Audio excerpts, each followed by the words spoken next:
Now let's take a look at some basic engine configurations, and there's all kind of sizes and configurations of engines, and we could spend a lot of time looking at them, but I want to focus in on some of the common ones so that as we start moving into lab and looking at engines and tearing them apart and everything, we'll have an idea of what we're looking at and what might be inside there and kind of visualize some of the internal workings of some of these engines. So let's start with a small engine configuration. So this is typical of what we're going to be tearing apart in a lab. We're going to test some bigger engines on tractors and stuff like that. But this is kind of what we're going to be tearing apart. So it's a common kind of an engine that you would see on a lawnmower or a snowblower or a log splitter or something like that. So, you know, relatively small horsepower, less than 15 or 20 horsepower. And that's what we're going to be looking at. And they can generally be divided into two categories based on the orientation of their crankshaft. And so the two engines that you see on the left are what we were actually, and the one in the middle are horizontal crankshafts. So it's a horizontal shaft engine. So that means the crankshaft, as you see here, comes out horizontally from the engine. And in this particular engine here, we can kind of visualize that the piston, and this is a single cylinder engine, the piston is right here, it goes vertical. And how do I know the piston is there? And again, we'll see this as we tear them apart, you'll start to learn. But if you look at the engine and you see all these fins, these are cooling fins. So that's the hottest part of the engine. That's probably where the piston is. It lives inside of there. So that's where that cylinder block is.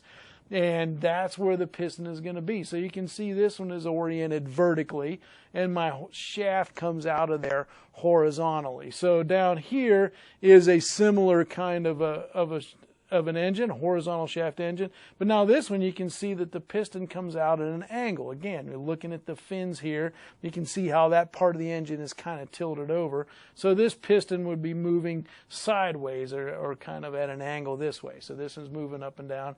This one's moving sideways. Both those are horizontal shaft engines.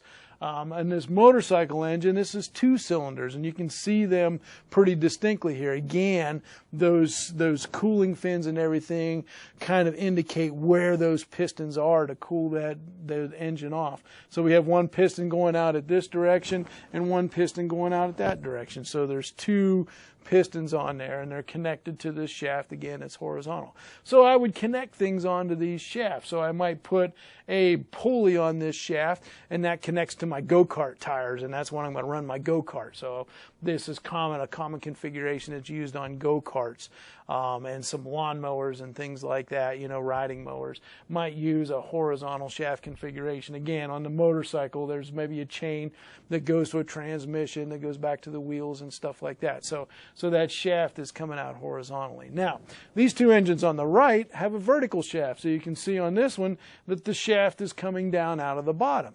So what's going to happen over here, and these are usually harder to see because there's more shrouds and decorative things around that engine, but that piston is running horizontal. So in some direction from that shaft, so the shaft can go down vertical, the piston goes horizontal to rotate that shaft. So the shaft comes right out of the bottom. So this one would be a single cylinder engine with the vertical shaft coming out of the bottom. This one you can kind of see is a two-cylinder engine because the decorative shroud shows that there's one piston going out in that direction and another piston coming toward us here. So this would be a two-cylinder in a V configuration, if you will, and you can sometimes tell by the hardware that's on the end of the piston that indicates that that's probably where the piston is in there. So again, a vertical shaft going down. So this is a kind of thing here that would power, let's say, a lawnmower, so a push lawnmower. So you'd bolt this right to the frame, and I'd fasten the cutting blade right directly to that shaft. So that engine is going to spin that blade horizontally to be able to cut my lawn. And you'll see a lot of these on riding lawnmowers as well, where I'll put a pulley on the bottom of that and run a belt off of it. And so that belt would go to the transmission. It might go to the blade deck and run multiple blades on a blade deck and so forth. And so that vertical shaft then would power those kind of things.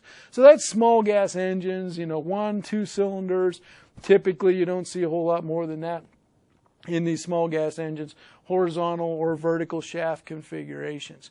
Now, we can get really, really complicated, and I'll just show you some of the others that we'll see and talk about as we go through the course. But here is an example. If you got your pickup truck or a large automobile, we talk about that thing's got a V8 engine in it. Well, this was a configuration for a V8 engine. You see, I've got 8 pistons, and they're in a V configuration, all connected to a crankshaft. So now the crankshaft becomes a lot more complicated piece in there. It's a longer piece. But again, it's a horizontal shaft. I got the power coming out of one end of it. I can fasten something to that, fasten a transmission to it, or flywheel, or a lot of different things that I can put on the end of that crankshaft. All right. So that's a V configuration. This is an inline configuration. Here you see we have 4 pistons going up and down. The sequencing is a little bit different. You can see here how the pistons are sequenced, so I get a little smoother power output. Here we have 2 pistons going together, and we got to start thinking about balancing these engines now so they don't vibrate. So that's why we see a lot of heavy counterbalances and complicated looking things on the crankshafts to counterbalance that. And so V configuration, inline configuration with multiple pistons. Show you a crazy one here. Here's a radial piston. So you see the old airplanes with, and these are basically one piston sticking out in all different directions on these old airplanes.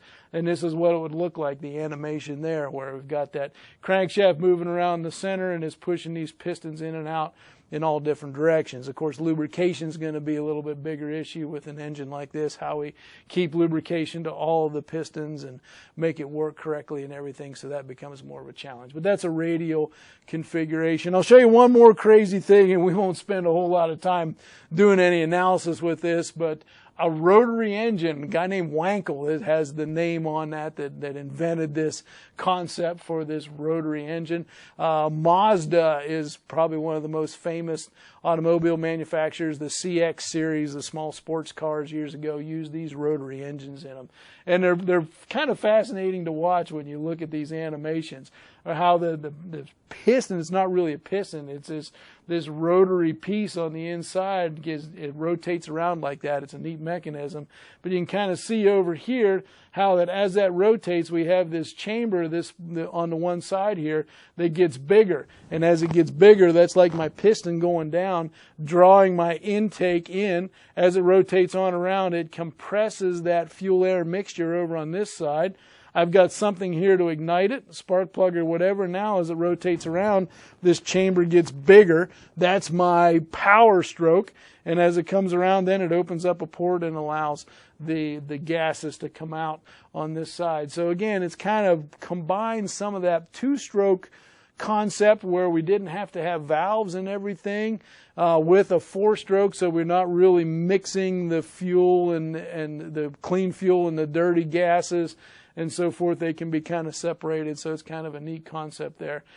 So that's the rotary Wankel engine. So again, a lot of different kinds of configuration we'd have, but I wanted us to at least see some of those so that as we go through this course and we talk about multiple engines and V configurations and stuff like that, you'll at least start to be able to picture what's going on inside of this thing. There's pistons that are going in different directions, a lot of things happening there. So hopefully that will help us to understand some of those fundamental things, and hopefully this has helped you get your head around, okay, this is how the engine works. We're going to tear into more detail in a lot of these different functions and so forth, but this fundamental thing is going to carry us all the way through this semester.